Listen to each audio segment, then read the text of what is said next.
जय श्री प्रकट संतोषी माता, जय श्री प्रकट संतोषी माता, जय श्री प्रकट संतोषी माता। विश्व की आध्यात्मिक संस्कृति और वातावरण में भारतवर्ष की पावन धरा अत्यंत पूज्य और अनुपम है। हमारे देश का सदियों पुराना इतिहास इस बात का साक्षी है कि इस देश ने विश्व को आध्यात्मिक ज्ञान प्रदान किया है, क्योंकि भारत सदियों से विश्व गुरु रहा है। भारत की वैदिक संस्कृति में दिव्य ज्ञान और सामाजिक जीवन जीने के अनूठे नियम और तरीके हैं, जिन्हें अपनाकर मानव जीवन को सरल और सुखमय बनाया जा सकता है।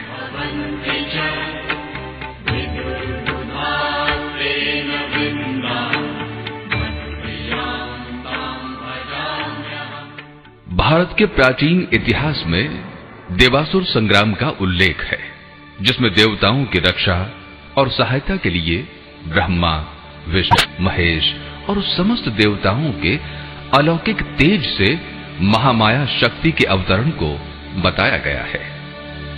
महामाया शक्ति 9 रूप धारण करके नव दुर्गा के नाम से जगत में विख्यात हुई और समय समय पर देवताओं और अपने मानव भक्तों की रक्षा और सहायता के लिए धरती पर प्रकट हुई।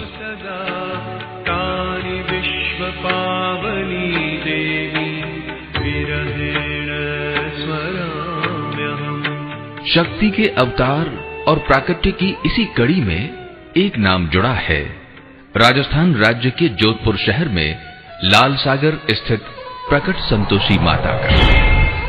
प्रकट संतोषी माता को विश्व में सभी लोग जानते और पूजते हैं। दया और संतोष दायिनी प्रकट संतोषी माता अपने भक्तों की सभी मनोकामनाएं पूरी करती हैं। प्रकट संतोषी माता के अवतार के बारे में कहा जाता है कि एक बार प्रथम पूज्य भगवान श्री गणेश जी अपने पुत्रों शुभ और लाभ के साथ विहार कर रहे थे। उस दिन धरती पर सावन महीने की पूर्णिमा को रक्षाबंधन का पर्व मनाया जा रहा था। बहनें अपने भाइयों के मस्तक पर कुमकुम का तिलक लगाकर कलाई पर रक्षा सूत्र बांध रही थीं।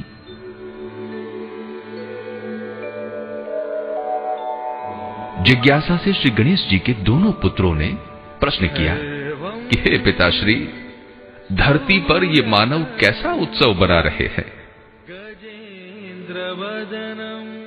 इस पर भगवान श्री गणेश जी ने अपने पुत्रों शुभ और लाभ को रक्षाबंधन मनाने का कारण और महत्व समझाया। पिता से पर्व की जानकारी मिलने पर दोनों पुत्रों ने फिर एक प्रश्न किया, हमारी बहन कौन और कहां है पिताश्री? हमें भी रक्षा सूत्र बंधवाना है। भगवान श्री गणेश निरुत्तर, कोई जवाब नहीं। बालकों की बात को टाल गए और अपने धाम को लौट गए।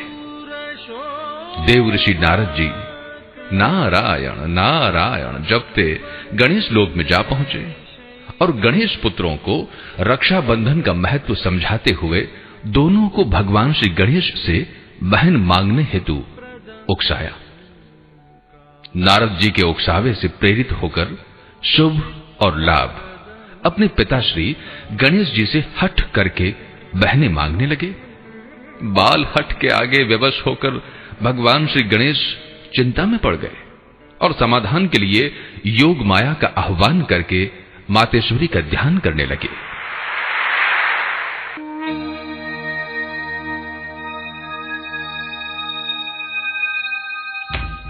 भगवान श्री गणेश की प्रार्थना से प्रसन्न होकर मां भगवती ने आकाशवाणी के माध्यम से कहा कि हे गणेश, तुम्हारे महल के सामने एक सुंदर सरोवर है, जिसमें प्रतिदिन एक कमल पुष्प खिलता है।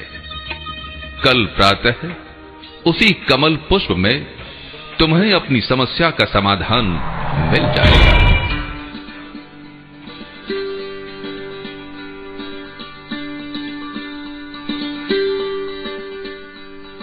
दूसरे दिन ब्रह्म मुहूर्त में भगवान श्री गणेश अपने महल के सामने स्थित सरोवर पर गए तो सरोवर के बीच खिले कमल पुष्प में उन्हें एक सुंदर कन्या मुस्कुराती और खेलती मिली।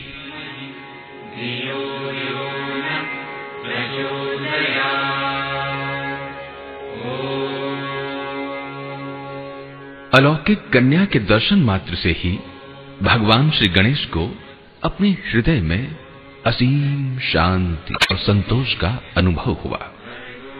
भगवान श्री गणेश कन्या को आदर सहित अपने महल में ले आए और कन्या का उचित पूजन और सत्कार किया। कन्या ने उस समय प्रसाद रूप में गुड़ और भुने हुए चने का भोग मांगा। तभी से संतोषी माता को गुड़ और चने का प्रसाद चढ़ाया जाता है। भगवान श्री गणेश ने अपने मन में संतोष अनुभव करके कन्या का नाम संतोषी रखा। गणेश पुत्र शुभ और लाभ सुंदर बहन को पाकर बहुत प्रसन्न हुए। कालांतर में यही कन्या अपने चमत्कारों से लोक में संतोषी माता के नाम से प्रसिद्ध हुई, जिसने समय समय पर अवतार लेकर अपने भक्तों के कष्ट दूर किए और भक्तों को दया और संतोष का भरपूर दान दिया। युग परिवर्तन के साथ ही एक अबला स्त्री संतोषी माता की अनन्य भक्त हुई, जिसने अपनी अटूट भक्ति और आस्था से संतोषी माता को प्रसन्न किया और माता की कृपा पात्र बन गई। इसी अबला स्त्री की मार्मिक कहानी जगत में संतोषी माता की व्रत कथा के रूप में प्रचलित हुई, जिसे आज भी संतोषी माता के पूजन के समय कहा और सुना जाता है। संतोषी माता के समय समय पर अवतरण और प्राकट्य की कड़ी में एक नाम जुड़ा है राजस्थान राज्य के जोधपुर नगर में लाल सागर स्थित प्रकट संतोषी माता मंदिर का।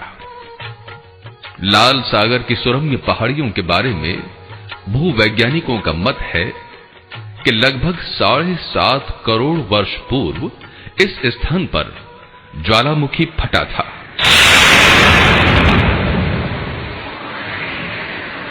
जिसका लावा पोर्फिराइटिक रॉयलाइट चट्टानों के रूप में आज भी विद्यमान है। इस ज्वालामुखी का उद्गम स्थल प्रकट संतोषी माता मंदिर के समीप ही है। एक संभावना यह है कि शायद उसी विस्फोट के साथ ही माता प्रकट हुई हो और करोड़ों वर्षों तक लोगों को इसकी जानकारी नहीं मिल सकी हो। शायद माता की यही इच्छा रही होगी कि कलयुग में माता के किसी भक्त द्वारा ही ये मंदिर उजागर हो और ये पुनीत पावन सुअवसर भक्त श्री उदाराम जी सांखला को ही प्राप्त हुआ।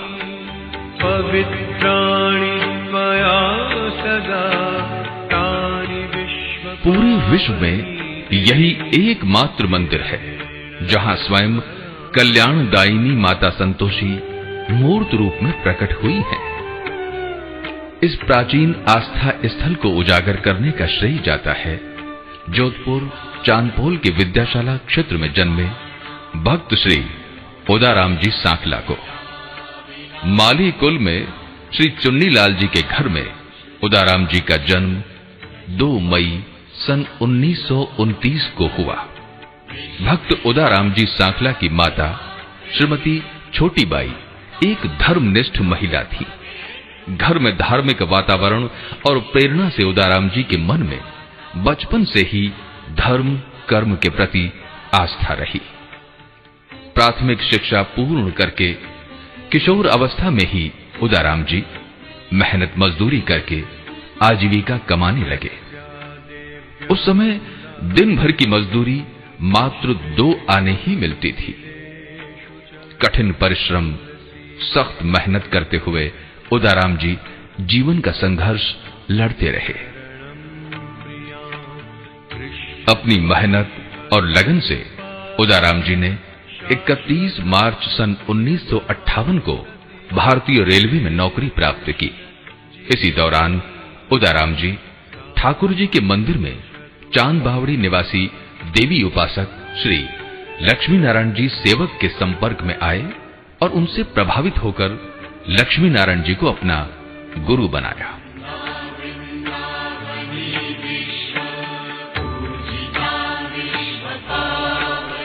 गुरु लक्ष्मी नारायण जी लाल सागर की पहाड़ियों में स्थित संतोषी माता के मंदिर में प्रतिवर्ष नवरात्रि में पूजा अर्चना और उपासना किया करते थे।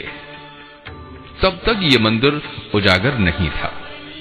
लक्ष्मी नारायण जी ने जब उदाराम जी को मंदिर के बारे में बताया तो उदाराम जी ने एकाएक विश्वास ही नहीं किया कि इस सुनसान, बीहड़ और जंगली जानवरों से भरे जंगल में कोई चमत्कारिक मंदिर भी हो सकता है।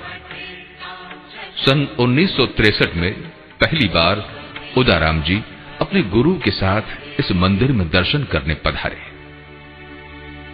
माता की कृपा से उदाराम जी के मन में एक नई प्रेरणा का संचार हुआ और वे प्रतिदिन चांदपौल से कठिन परिश्रम करके माता के मंदिर में दीपक जलाने को आने लगे।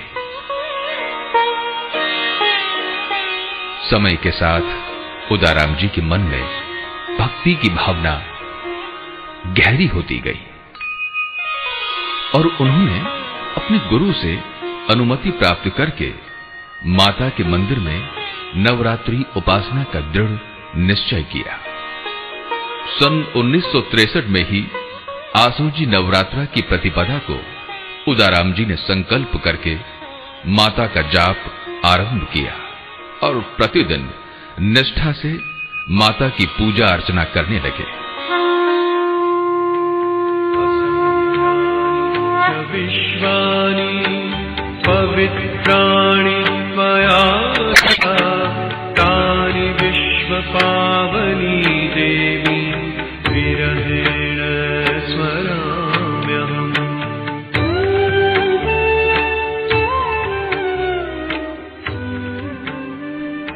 एक एक करके 7 दिन बीत गए। 8वें दिन अष्टमी को उदाराम जी जब नितांत एकांत में माता के जाप में लीन थे,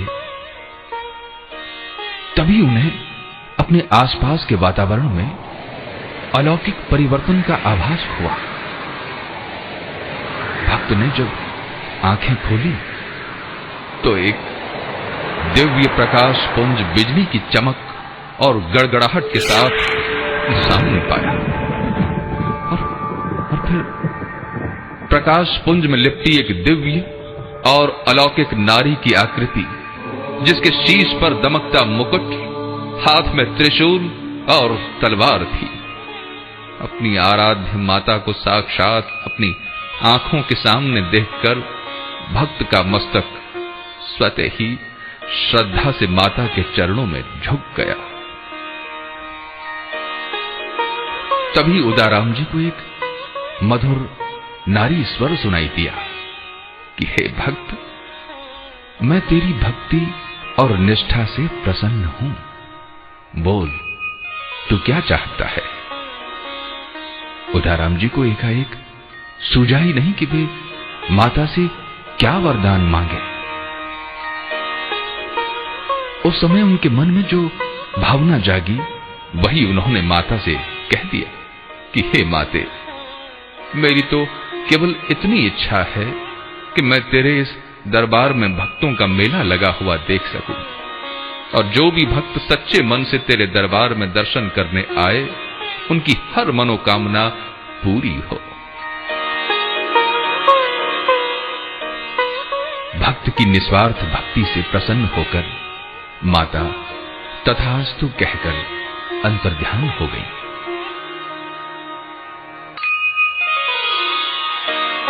नवरात्रि के समापन पर उदाराम जी ने अपने गुरु लक्ष्मी नारायण जी के सानिध्य में हवन करके अपनी उपासना पूरी की। से लेके आज तक ये जो कुछ भी देख रहे हो, जो इंसानिया नहीं रहता था, है तो आज से इसकी कृपा से जो कुछ देख रहे हो वही दुनिया देख रही है। हैं। उसके बाद हमारा गुरु का सामना हुआ, उनसे बात सुन के बाबा की कृपा से हम दर्शन करने आए। उसी दिन से लोगों में नौकरी थी, चांद पौड़ मकान था, जोत करने का नेम बना। रेगुलर 3 साल हमने जोत की और 7 माला का नेम बना।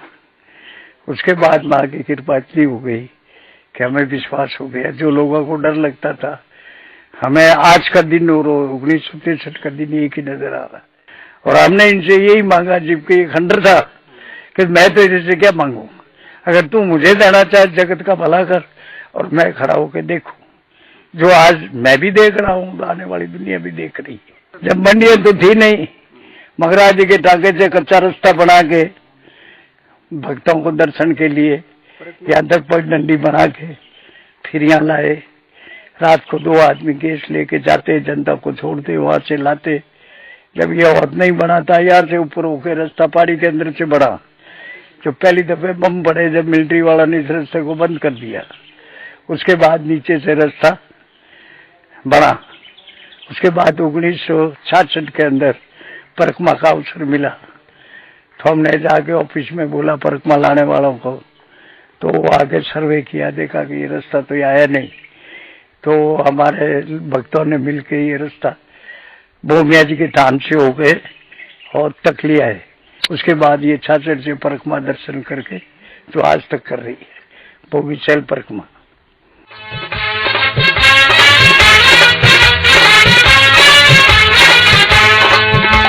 मैं हूँ दास तुम्हारा,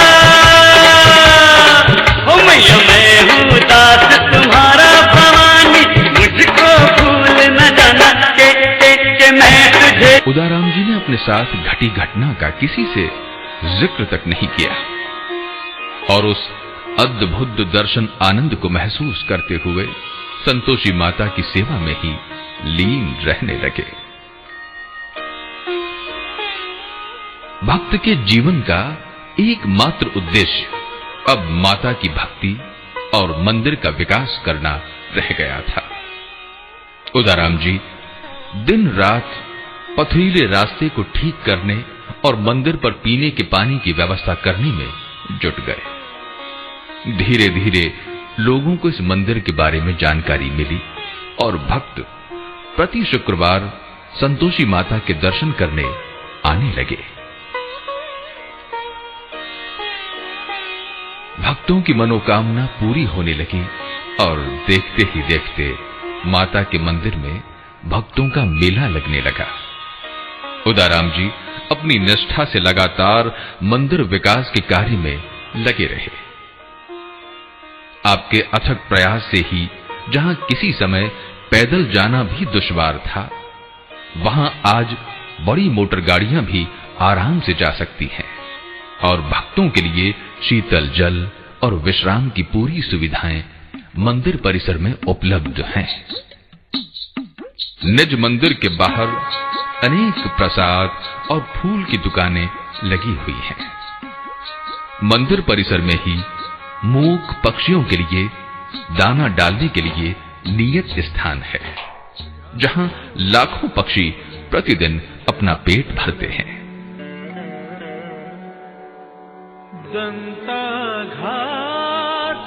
मंदिर की देखरेख स्वयं भक्त उदाराम जी एक सार्वजनिक ट्रस्ट के माध्यम से किया करते हैं। निज मंदिर में माता की मूर्ति एक पहाड़ी कंदरा में प्रकट हुई है, जहां माता ने अपने पांव से पहाड़ी को आसमान की ओर ऊपर धकेला था। वहां माता के चरण चिन्ह और शेर के पंजे के निशान आज भी स्पष्ट रूप से अंकित हैं। गुफा के एक तरफ मीठे पानी का कुंड है, जिसे अमृत कुंड कहा जाता है। इसी कुंड के ऊपर पहाड़ी चट्टान पर एक वट वृक्ष है, जिसका कद सैकड़ों वर्षों से ना तो घटा है ना ही बढ़ा है। आश्चर्य की बात यह है कि चट्टान के आसपास कहीं भी उपजाऊ रेतीली जमीन नहीं है, फिर भी ये वट वृक्ष हरा भरा है। इसी तरह का एक और आश्चर्य मंदिर के आंगन में खड़े नीम के पेड़ में देखने को मिल सकता है, जिसका तना तो नीम का है, पर तने की पत्तियां पीपल के पेड़ की हैं। आश्चर्यजनक, अद्भुत। मंदिर के अहाते में ही भगवान श्री गणेश, वैष्णो देवी, शिव परिवार, राधा कृष्ण, हनुमान जी, विष्णु भगवान, झूलेलाल और लोक देवता रामदेव जी के छोटे मंदिर भी हैं। हर 3 वर्ष के बाद हिंदी संवत के अनुसार अधिक मास में जोधपुर शहर के चारों ओर भोगी शैल परिक्रमा होती है, जिसमें लाखों पैदल यात्री मंदिरों में दर्शन किया करते हैं और मंदिरों के दर्शन करते हुए अंतिम पड़ाव प्रकट संतोषी माता के मंदिर में दर्शन करने आते हैं। यात्रियों की सेवा में जोधपुर मुख्य कृषि मंडी मंडोर के सभी व्यापारी तन मन से तत्पर रहते हैं। प्रतिवर्ष चैत्र और आसोज माह के नवरात्रा में यहां पूरे 9 दिन भक्तों की अपार भीड़ लगी रहती है। भारत के अलावा मंदिर का इतिहास जानने के लिए अमेरिका, जापान और जर्मनी से भी लोग यहां आए और माता के दर्शन करके हृदय में शांति और संतोष का अनुभव कर यहां से लौट गए। यह मंदिर जोधपुर रेलवे स्टेशन से मात्र 7 किलोमीटर दूर मंडोर की तरफ जाने वाले मार्ग पर लाल सागर की सुरम्य पहाड़ियों में स्थित है, जिसका रास्ता जोधपुर मुख्य मंडी प्रांगण के भीतर से होकर गुजरता है। मंदिर की एक और विशेष बात यह है कि इस मंदिर में किसी प्रकार का चंदा नहीं लिया जाता और न ही यहां किसी प्रकार की चौकी लगती है। शांत वातावरण में स्थित यह मंदिर आज की भागदौड़ से त्रस्त भक्तों के मन को आध्यात्मिक शांति और संतोष प्रदान करता है। प्रत्येक शुक्रवार को इस मंदिर में भव्य मेला लगता है।